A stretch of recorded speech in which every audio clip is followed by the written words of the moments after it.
नमस्कार दोस्तों, मैं आपका दोस्त अंकित बाजपेयी एक बार फिर से आपका अपने YouTube channel are green planet पर स्वागत करता हूं। तो दोस्तों आज मैं आपको बताने वाला हूं कि किस तरीके से आप मार्च और अप्रैल के महीने में अपने टेरेस गार्डन में काफी समर सीजन के प्लांट ग्रो कर सकते हैं बल्ब से।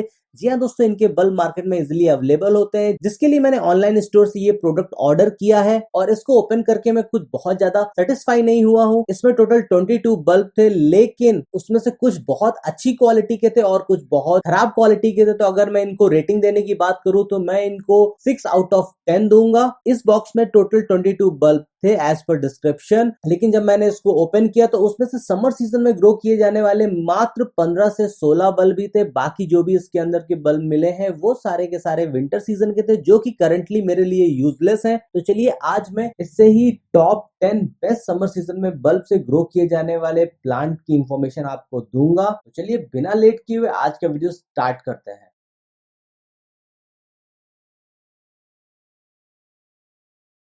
तो दोस्तों जो इसमें मैं पॉटिंग मिक्स यूज करने जा रहा हूँ, इसमें मैंने लिया है 40% ये गार्डन सॉइल, जिसको कि हम मिट्टी भी बोल सकते हैं, और इसमें मैंने ऐड किया है 30% ये कोकोपीट, जो कि नारियल का बुरादा होता है, नारियल के छिलके से बनाया जाता है, और इसका लिंक मैंने डिस्क्रिप्शन बॉक्स में शेयर किया है। तो आप इस पे क्लिक करके इसको ऑनलाइन ऑर्डर भी कर सकते हैं। और अगर इसकी जगह पे आपको सैंड इजिली अवेलेबल हो जाती है, जिसको कि रेत और बालू भी कहते हैं, तो आप उसका इस्तेमाल भी कर सकते हैं। बेसिकली इसका इस्तेमाल हम सॉइल को लाइट रखने के लिए, हल्की रखने के लिए और अच्छा ड्रेनेज सिस्टम मेंटेन रखने के लिए इसका इस्तेमाल करते हैं। और जो हम तीसरी चीज यूज कर रहे हैं वो है वर्मी कंपोस्ट।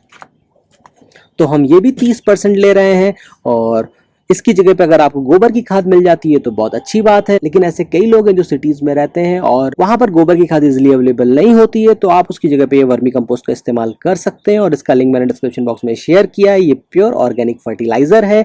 तो इस तरीके से हम ये तीन चीजें लेंगे, 40:30:30, 40% सॉइल, 30% वर्मी कंपोस्ट, 30% कोकोपीट। ये तीन चीजें लेने के बाद मैं आपको सजेस्ट करूंगा कि अगर आप एक 15 इंच का पॉट यूज कर रहे हैं किसी भी प्लांट को ग्रो करने के लिए, तो उसमें दो चीजें जो कि मैं अपने हर प्लांट में यूज करता हूं, और शायद आपने भी नर्सरी में देखा हो लेकिन शायद आपको पता नहीं हो, तो मैं आज बता देता हूं। ये है दोस्तों वर्मीकुलाइट। आप 50 ग्राम इसकी क्वांटिटी यूज कर लें, और 50 ग्राम ये है परलाइट, आप इसकी क्वांटिटी यूज कर लें। और मैं आपको बता दूं ये दोनों के दोनों प्योर ऑर्गेनिक है, काइंड ऑफ फर्टिलाइजर भी हैं, और अच्छा ड्रेनेज सिस्टम भी ये आपके पॉट का मेंटेन करते हैं, और इनमें बहुत ढेर सारी मात्रा में मिनरल्स पाए जाते हैं। तो जब आप अपनी सॉइल के साथ इसको मिक्स करते हैं और जब वाटरिंग करते हैं, तो इससे होता क्या है कि ये काफी मात्रा में वाटर एब्जॉर्ब कर लेता है, और धीरे धीरे वाटर के साथ साथ मिनरल्स भी रिलीज करता रहता है, जो कि आपका पौधा एब्जॉर्ब करता है, और जिसका रिजल्ट आपको ये मिलता है कि उसकी स्टेम काफी स्ट्रॉन्ग और हेल्दी होती है, और उसकी रूट बाउंडेशन जल्दी नहीं होती है, उसकी वजह से रूट भी काफी अच्छे से ग्रो करती है, और ओवरऑल आपका प्लांट काफी अच्छा और हेल्दी ग्रो करता है। तो मैं आपको यही सजेस्ट करूंगा कि आप इन दोनों को भी ऐड कर लें, लेकिन ऐसा कोई कंपलसरी नहीं है कि अगर आप इसको ऐड नहीं करेंगे तो आपका पौधा नहीं लगेगा,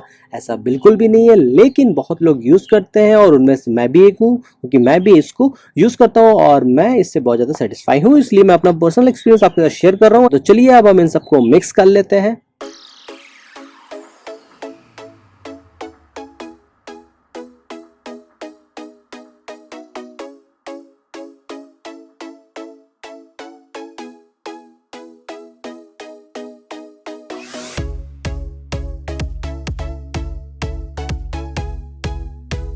तो दोस्तों अभी हमारी परफेक्ट पॉटिंग मीडिया रेडी हो गई है, तो अब हम इसमें ही अपने पौधे ग्रो करेंगे।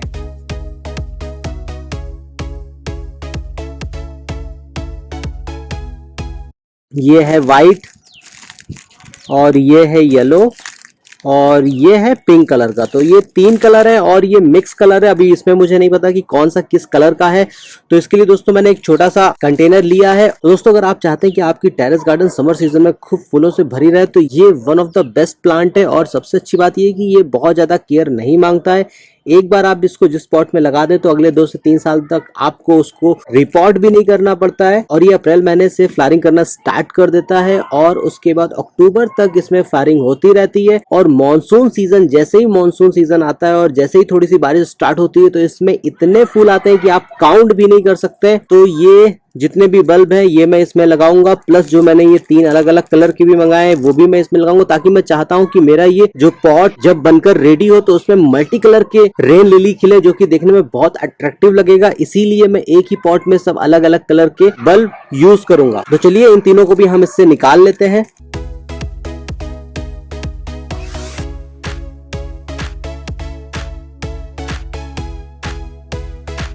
तो अब ये सारे बल्ब हो गए हैं रेडी। आप अपने घर के पुराने प्लास्टिक के डिब्बों में भी लगा सकते हैं। बस एक इंपॉर्टेंट चीज बस आपको याद रखनी है कि उसका ड्रेनेज सिस्टम अच्छा होना चाहिए। उसके बॉटम में आपने प्रॉपर होल किए हो, जिसको स्टोन से कवर किया हो, और उसके ऊपर ही आपने ये सॉइल डाली हो।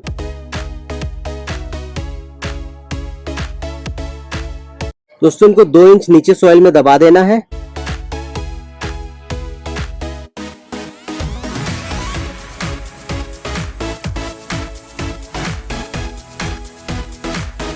तो दोस्तों हमारा ये प्रोसेस हो गया है कंप्लीट।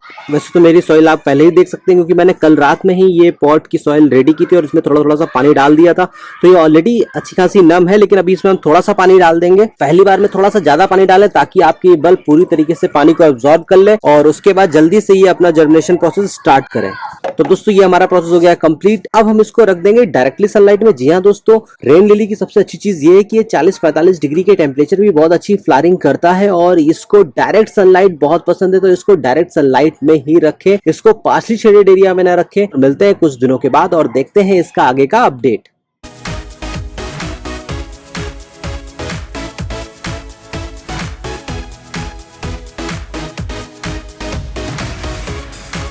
समर सीजन में ये बहुत ही ज्यादा और बहुत ही अच्छी फ्लावरिंग करते हैं। तो जो आप ये देख रहे हैं ये है अमरलिस डबल, और ये सिंपल एमरली है, और ये 2 अलग अलग बल्ब हैं और दोनों में अलग अलग कलर की फ्लावरिंग होती है। लेकिन फिलहाल मैं इन दोनों को सेम पॉट में ही ट्रांसप्लांट करूंगा, और ताकि इसमें जब 2 अलग अलग तरह के फूल एक साथ खिलेंगे तो देखने में बहुत अच्छा लगेगा। और जिसके लिए मैंने जो ये पॉट लिया है ये है 10 इंच का। तो दोस्तों जो इसकी एवरेज हाइट होती है, इसकी एवरेज हाइट 1.5 से 2 फीट होती है, उससे ज्यादा ये ग्रो नहीं करता है, और 20 से 30 डिग्री के बीच में काफी अच्छा रिजल्ट देता है, काफी ढेर सारी फ्लावरिंग करता है। जब टेम्परेचर 35 डिग्री के ऊपर जाने लगता है तो थोड़ा सा इसको आपको पार्शली शेडेड एरिया में रखना पड़ेगा, ताकि इसको थोड़ा सा कम टेम्परेचर मिले। बाकी इसको डायरेक्टली सनलाइट 5 से 6 घंटे की चाहिए। तो अब हम इसको इसमें लगाते हैं। तो जब भी आप इसके बल्ब लगाएं तो इसको नेक तक ही सॉइल के अंदर दबाएं, पूरा का पूरा आपको सॉइल के अंदर नहीं दबाना है।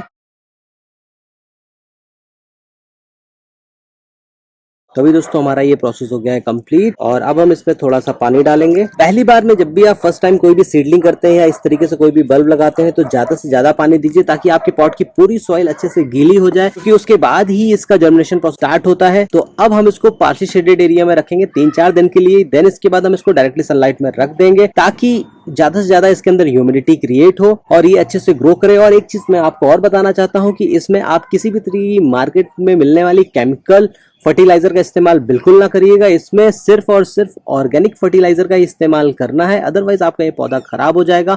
वैसे ये बहुत ही रफ एंड टफ होता है, बहुत ज्यादा केयर नहीं मांगता है, सिर्फ केमिकल फर्टिलाइजर से आपको इसको बचाना रहता है, और बहुत ज्यादा इसमें वाटरिंग करने की जरूरत नहीं होती है। जब भी आपके पॉट की सॉइल आपको एकदम ड्राई लगने लगे तब आप इसमें थोड़ा सा पानी डालें, और जिस भी पॉट में आपने इसको लगाया है उसका ड्रेनेज सिस्टम बहुत अच्छा होना चाहिए, अदरवाइज आपका ये पौधा डैमेज हो जाएगा।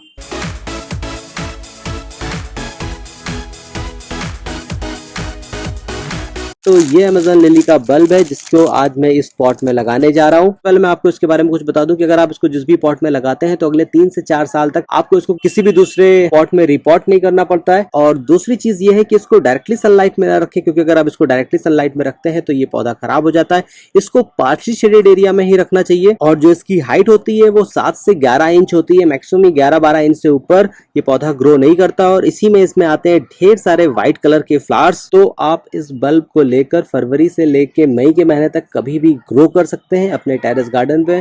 और जी हाँ दोस्तों, ये बेहद खूबसूरत फूल होता है, शायद इसीलिए इसका क्रिसमस टेबल की डेकोरेशन में भी यूज होता है। और इसके लिए जो आइडियल टेम्परेचर है वो 20 से 35 डिग्री है। इस टेम्परेचर पे काफी अच्छे से वेल ग्रो करता है और देता है ढेर सारे फ्लावर। तो चलिए अब हम इसको इस पॉट में लगाते हैं। तो दोस्तों ये मैंने लिया हुआ है एक छोटा प्लास्टिक का 8 इंच का पॉट, लेकिन मैं आपको सजेस्ट करूंगा कि आप थोड़ा सा बिगर पॉट लें, कम से कम वो 10 से 12 इंच का पॉट हो। और दूसरी जो सबसे इंपॉर्टेंट चीज है वो है इस पॉट का ड्रेनेज सिस्टम। आप किसी भी पॉट में लगा, चाहे वो प्लास्टिक का हो या मिट्टी का पॉट हो, तो, लेकिन उसका ड्रेनेज सिस्टम काफी अच्छा होना चाहिए, उसके अंदर वाटर जरा सा भी स्टक नहीं करना चाहिए, अदरवाइज आपका ये पौधा खराब हो जाएगा और आपको बहुत अच्छा रिजल्ट नहीं मिलेगा। तो चलिए अब हम इसको लगाते हैं।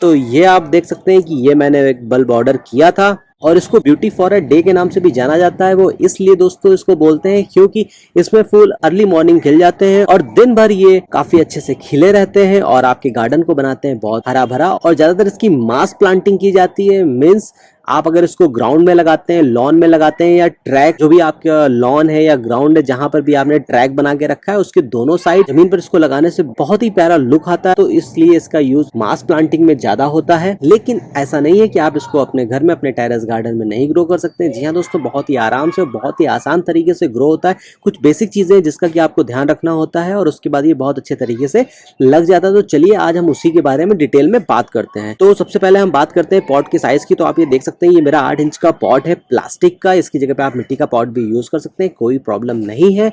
देन दूसरी जो इंपॉर्टेंट चीज है वो ये है कि इस तरीके के जो भी आप बल्ब वाले प्लांट लगाते हैं या मोस्टली जितने भी फ्लावर्स या वेजिटेबल प्लांट, कोई भी प्लांट आप लगाते हैं इस तरीके के, उन सब का ड्रेनेज सिस्टम बहुत अच्छा होना चाहिए। क्योंकि अगर पॉट में पानी स्टक कर रहा है, पानी रुक रहा है, तो आपके पौधे डैमेज हो जाएंगे, स्पेशली गर्मी के दिनों में। तो चलिए अब हम इसको लगाते हैं और ये एक बार ग्रो होने के बाद आपका पूरा समर सीजन खूब ढेर सारी फ्लावरिंग करता है।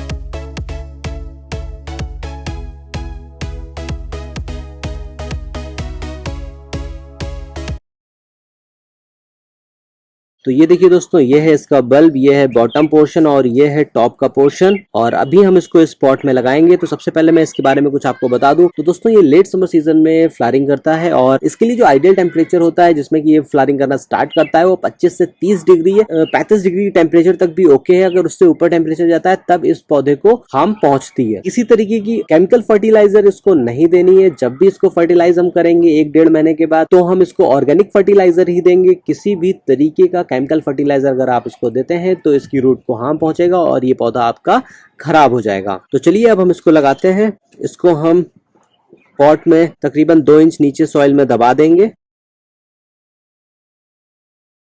और अब हम इसमें डाल देंगे थोड़ा सा पानी। तो अभी हम इसको रख देंगे डायरेक्टली सनलाइट में, क्योंकि अभी मार्च का महीना है, बहुत तेज धूप नहीं हो रही है और वैसे भी इसको डायरेक्ट सनलाइट पसंद है। तो चलिए तो हम इसको रख देंगे डायरेक्टली सनलाइट में और अब मिलते हैं कुछ दिन के बाद और देखते हैं इसका आगे का अपडेट।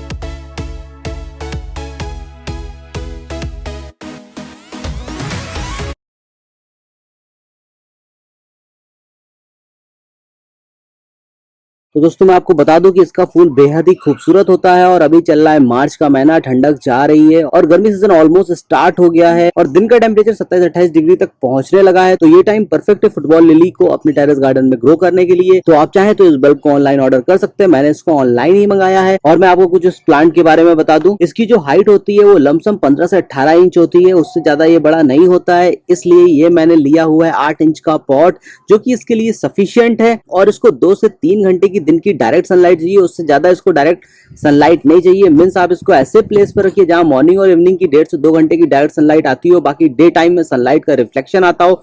और इसके लिए जो आइडियल टेम्परेचर है वो 20 से 30 डिग्री है। इस टाइम पे ये फ्लावरिंग स्टार्ट करता है, काफी अच्छे से ग्रो करता है। तो मैं आपको कह सकता हूँ कि अगर आप इसको अभी लगाते हैं तो मानसून के बाद जब हमारा टेम्परेचर 25 से 30 डिग्री के बीच में वेरी करता है तो उस टाइम पे इसमें ढेर सारे फूल आएंगे। और इसके लिए एक इंपॉर्टेंट चीज ये है कि इसमें ऑर्गेनिक फर्टिलाइजर दें, किसी भी तरीके की केमिकल फर्टिलाइजर्स का इस्तेमाल ना करें। स्पेशली जो भी ये समर सीजन में आप बल्ब ग्रो करते हैं, स्पेशली आप जितने भी फूल के बल्ब ग्रो कर रहे हैं समर सीजन में, उनमें किसी भी तरीके की केमिकल फर्टिलाइजर्स का इस्तेमाल ना करें।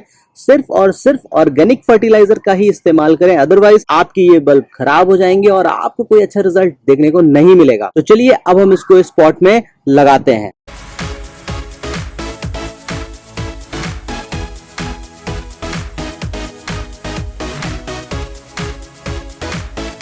और ये गर्मी के एंड तक देने वाले फूल के पौधे हैं और दोस्तों इनके फूल बेहद ही खूबसूरत होते हैं। तो अभी चल रहा है मार्च का महीना और मैं इन बल्ब को इस पॉट में लगाने जा रहा हूं। तो चलिए इसके बारे में थोड़ा सा डिटेल में बात करते हैं और जानते हैं कि क्या क्या बरतनी है सावधानियां और कैसे हम इसको अपने टेरेस गार्डन में ग्रो कर सकते हैं। तो ये दोस्तों येलो कलर है और इसका मुझे कलर नहीं पता है। तो ये 2 बल्ब है नरेन लिली के।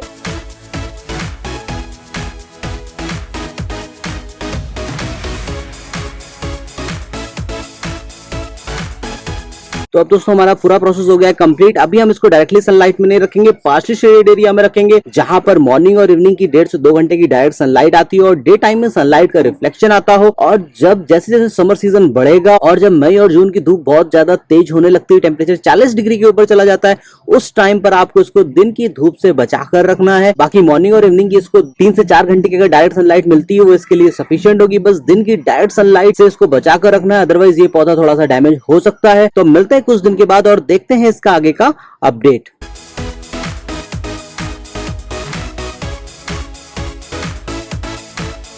तो दोस्तों ये है नरगिस का बल्ब जिसको कि डैफोडिल और लेंट लिली के नाम से भी जाना जाता है और इसको मैंने ऑनलाइन ऑर्डर किया है। तो चलिए इसको देखते हैं कि ये देखने में कैसा है। तो ये नॉर्मल बल्ब की तरह जैसे रेन लिली के बल्ब होते हैं। तो अभी हम इसको इस पॉट में लगाएंगे। तो उससे पहले हम थोड़ा सा इसके बारे में बात कर लेते हैं। इसको आप जुलाई से लेकर नवंबर के महीने तक कभी भी लगा सकते हैं और जो इस प्लांट की लेंथ होती है वो 6 से 30 इंच तक ये ग्रो कर सकता है। ये डिपेंड करता है कि किस तरीके का वेदर है, किस तरीके की आप सॉइल और फर्टिलाइजर यूज कर रहे हैं, कितने बड़े पॉट में आपने इसको लगाया है। तो मैं आपको यही बताना चाहूंगा कि आप ये बल्ब जब किसी भी पॉट में लगाएं तो थोड़ा सा लार्ज साइज का होना चाहिए। मैंने यहाँ पर लिया है 8 इंच का प्लास्टिक का एक छोटा सा कंटेनर। सिर्फ मुझे आपको डेमो और इन्फॉर्मेशन देना है, उस पॉइंट ऑफ व्यू से मैं आपके लिए ये वीडियो बना रहा हूं। और अगर मुझे जरूरत महसूस होगी तो मैं इसको फिर किसी बड़े पॉट में शिफ्ट कर दूंगा। तो करेंटली अभी मैं इसको इस 8 इंच के प्लास्टिक के पॉट में ही लगाऊंगा। चलिए हम इसको पॉट में लगा देते हैं।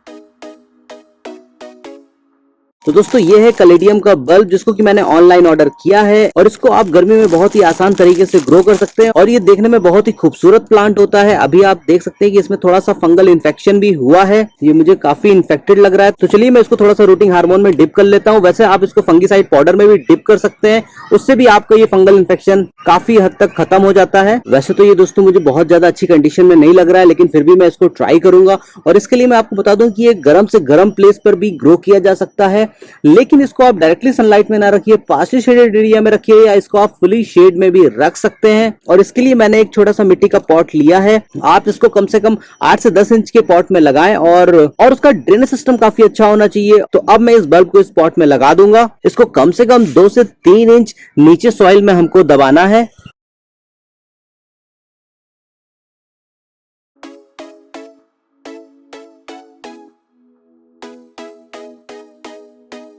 जिसको मरांटा ऑर्नामेंटल के नाम से भी जाना जाता है। और मैं आपको यही सजेस्ट करूंगा कि आप इसको ऑनलाइन ऑर्डर कर सकते हैं और ये बहुत ही इजी तरीके से ग्रो हो जाता है। लेकिन मुझे ये काफी अच्छी कंडीशन में नहीं मिला है। जैसे कि आप देख सकते हैं कि यहाँ पर भी फंगल इन्फेक्शन हो रहा था और यहाँ पर भी इसकी सड़न होने लगी थी। तो मैंने इस यहाँ पर रूटिंग हार्मोन लगा दिया था, जिसकी वजह से यहाँ पर जो भी ये सड़न हो रही थी वो रुक गई और काफी हद तक कंट्रोल हो गई। तो मुझे लगा कि इसको एक बार ट्राई करना चाहिए और इसकी इन्फॉर्मेशन भी आप सबके साथ शेयर करनी चाहिए। तो ये वैसे बहुत अच्छी कंडीशन में नहीं है, लेकिन फिर भी मैं इसको ट्राई करता हूँ और देखता हूँ, उम्मीद करता हूँ कि शायद ये बहुत अच्छे से ग्रो हो। सबसे पहले मैं आपको इसके बारे में बता दूं कि दोस्तों इसमें किसी भी तरीके की कोई फ्लावरिंग नहीं होती, लेकिन इसकी लीफ बहुत ही अच्छी और खूबसूरत होती हैं और जिसकी वजह से ही इसको बहुत से लोग इसको अपने घर में ग्रो करना पसंद करते हैं। और इसको आप एज अ इंडोर प्लांट भी लगा सकते हैं, क्योंकि इसको फिल्टर्ड सनलाइट चाहिए होती है, डायरेक्ट सनलाइट इसको बिल्कुल नहीं चाहिए होती है। और ये ट्रॉपिकल क्लाइमेट का प्लांट है, मींस जहां पर साल के 12 महीने टेम्परेचर लमसम 19-20 एक जैसा ही रहता है, ना बहुत ज्यादा ठंडक पड़ती है ना बहुत ज्यादा गर्म पड़ती है। वहां के लिए ये बेस्ट प्लांट है, एवरग्रीन प्लांट है।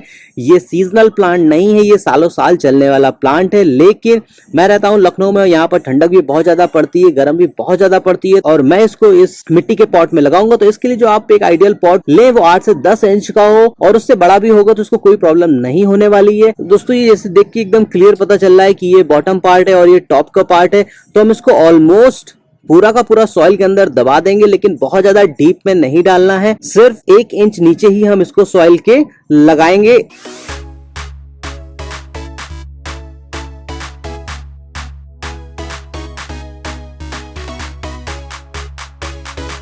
तो अब इस तरीके से दोस्तों हमारा प्रोसेस हो गया है कंप्लीट, और इसको डायरेक्टली सनलाइट में बिल्कुल नहीं रखना है, जैसा कि मैंने आपको वीडियो के स्टार्टिंग में बताया था। हम इसको पार्शली शेडेड एरिया में रखेंगे जहां पर सिर्फ और सिर्फ सनलाइट का रिफ्लेक्शन आता हो। डायरेक्ट सनलाइट इस प्लांट को बिल्कुल नहीं चाहिए। तो अब मिलते हैं कुछ दिन के बाद और देखते हैं इसका आगे का अपडेट।